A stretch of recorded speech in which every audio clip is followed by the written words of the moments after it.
এতদিন পরে দেশের বাড়িতে গিয়ে সব কাজের না মিলে কি পাগলামি করলাম তার পুরোটাই থাকছে এই ভিডিওতে। সো হ্যালো এভরিওয়ান, আসসালামু আলাইকুম, welcome back to my YouTube channel. আজকে প্রায় 1 বছর পরে দেশের বাড়িতে যাচ্ছি। আমি তো আমার সেমিস্টার ফাইনাল শেষ করে একদম নিশ্চিন্ত রিল্যাক্স মুডে চিল করতে করতে বাড়িতে যাচ্ছি। কিন্তু সমস্যা হচ্ছে আমার ভাইয়ের এক্সাম। ও যেহেতু মাদারীপুরে পড়াশোনা করে তাই ওর পরীক্ষাটা মাদারীপুরে হবে, আর এই জন্য আমাদের মেইনলি বাড়িতে যাওয়া হচ্ছে। কিন্তু পরীক্ষার প্রেশারে ও বাড়িতে যাওয়ার কোনো আনন্দ উপভোগ করতে পারছে না। এদিকে আমি খুবই চিল, আমার কোনো টেনশন নেই, পুরো রিল্যাক্স ভাবে যাচ্ছি। আমিও আমার এক্সাম নিয়ে অনেক প্যারা খেয়েছি। ফাইনালি 2 মাস ধরে এক্সাম দেওয়ার পর আমার সব এক্সাম কমপ্লিট, আর এখন একটু ব্রেনকে শান্তি দেওয়ার সময় এসেছে। বাসে উঠে অনেক কিছু খেলাম, গান শুনলাম। আসলে দূরের জার্নিগুলো ভালোই লাগে, সচরাচর যাওয়া হয় না তো তাই একটু বেশি ইন্টারেস্টিং লাগে। আমাদের দেশের বাড়িতে যেতে হলে পদ্মা সেতু পার করতে হয়, আর এই পদ্মা সেতুটা উঠে আমি যেই না ভিডিও অন করছি সেই আমার সাথে একটা অঘটন ঘটে যায়। আমার হাতে ছিল একটা ক্যানের বোতল, আর এটা ঠাস করে পুরোটা আমার ড্রেসের উপর পড়ে গেছে।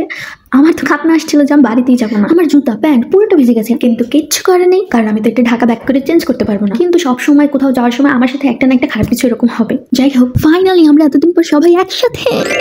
আমার তো সবাইকে একসাথে দেখে খুব ভালো লাগছিল, আর আমরা সবাই একসাথে হলে পুরো পাগল হয়ে যায়। তারপর আমরা অনেক হইহুল্লোড় করি, খাওয়া দাওয়া কমপ্লিট করে সন্ধ্যার সময় একটু ঘুরতে বের হই। সবাই একসাথে হলে ভিডিও করার তো সময় পাই না, মনেই থাকে না যে একটা ব্লগ বানাচ্ছে, একটু শুট করতে হবে। হয়তো ধরো যেমন পড়েছে তাই একটু একটু করে ব্লগে অ্যাড করে দিচ্ছি। আসলে একসাথে হলে ভুলে যাই সবকিছু, বাকি সবকিছু ভুলে যাই। তো এই তো ফুচকা চটপটি হালিম খেয়ে সবাই এসেছে এখন চা খেতে চায়ের দোকানে। খাওয়ার পরে 1 কাপ গরম চা না খেলে তো চলবেই না। আর এই কাপটা নাকি সবচেয়ে স্পেশাল চা দেওয়া হয়, তাই এটা আমরা ফুপিকে গিফট করলাম। এটার নাম ছিল মেবি তান্দুরি চা, স্পেশাল মানুষের জন্য স্পেশাল চা। আর এখানে আমার কাজিনটা কি বলছিল কে জানে, আমার মনে নেই, কিন্তু যাই বলছিল খুব এক্সপ্রেশন দিয়ে বলছিল জোস। আর এদিকে আমাদের সবার চাও চলে এসেছে ঠ্যান ঠ্যানান। আর আমার কাজিনটা বলছিল তুই ভিডিও করবে, আগে কেন বললি না, তাহলে আমরা সবাই একরকম কাপে চা নিতাম। কিন্তু আমরা এখন একজন এক ধরনের চা নিয়েছি, এই জন্য কাপগুলো ডিফারেন্ট হয়েছে। এনিওয়ে যাই হোক, সবাই খাওয়া শেষ করে ঘোরাঘুরি করলাম, একসাথে ছবি তুললাম, ফটোশুট করলাম, রিলস বানালাম। কিন্তু এখানে কোনো রিলস আমি সেরকম ভাবে দিতে পারিনি, কারণ ওগুলো সবগুলোতে আমাদের চেহারা দেখা যাচ্ছিল। তো এখানে অল্প কিছু অ্যাড করে দিয়েছি। আর এখন বাসার জন্য যাচ্ছি। যেতে যেতে আমি আর আপু খুবই ফাজলাম করছিলাম, আর যাওয়ার পরে আবার আমরা সবাই রিলস বানিয়েছি, অনেক রিলস বানিয়েছি একসাথে।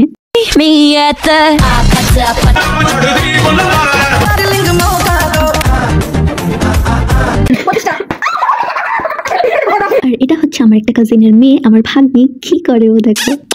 আর এটা হচ্ছে আমার আরেকটা কাজিন, আর ওকে এখানে পুরো নবিতার মতো দেখতে লাগছিল, তাই না? তার পরের দিনটা একটু স্পেশাল ছিল, কারণ আমার কাজিনের স্কুলের স্পোর্টস ছিল, আর ও নাচে নাম দিয়েছিল। পার্লার থেকে আমরা ওকে পিক করি, সবাই স্কুলে চলে যাই, আর এখানে ওকে ভীষণ সুন্দর লাগছিল। মাশাআল্লাহ। আজকে মেনলি সূচনামূলক নাচ ছিল, অতিথিতে দেখানোর জন্য। আর কি ফার্স্ট বা সেকেন্ড হয়েছে এটা হচ্ছে আগের দিন টিচাররা কম্পিটিশনের মাধ্যমে সিলেক্ট করে ফেলেছিল, এই জন্য পুরস্কার বিতরণী হয়ে গিয়েছিল। আর সবচেয়ে খুশির বিষয় হচ্ছে ও এখানে ফার্স্ট প্রাইজ পায়। নাচে অ্যারাউন্ড 15-20 জন ডান্স করে, এর মধ্যে ও ফার্স্ট প্রাইজ পায়। ভাবা যায় কি সুন্দর নাচে নাম এটা। এখানে নাচ শুরু হতে দেরি দেখে আমরা সবাই মোমো খেতে চলে গিয়েছিলাম। এখানে মোমোসগুলো বেস্ট না মোটামুটি ছিল। আমরা একটু রিলস বানালাম, তারপরে আবার স্কুলে চলে যাই। আর এতক্ষণে নাচ শুরু হয়ে গিয়েছে।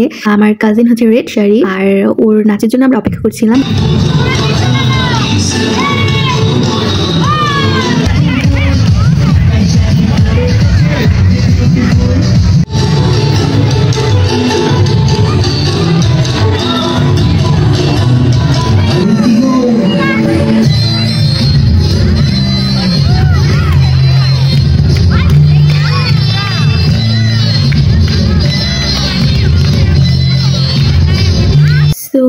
ফাইনালি আমাদের 3 দিনের সফর শেষ, আর সকালের ব্রেকফাস্ট কমপ্লিট করে রওনা দিয়ে দিয়েছি ঢাকা ব্যাক করার জন্য। আসলে বেড়াতে যাওয়ার সময় সবারই ভালো লাগে, কিন্তু ফিরে আসার সময় সবার একটু খারাপ লাগে, কিন্তু যেতে হবে। তাও এবার গ্রামে যাওয়া মিস হয়ে গেছে। নেক্সট টাইম ইনশাআল্লাহ সময় করে গ্রামে একটা ট্যুর দিয়ে আসবো। গ্রামে যাই না অনেক দিন। সো আজকের ভিডিওটা ছিল এ পর্যন্তই। সবাই টাটা, আল্লাহ হাফেজ।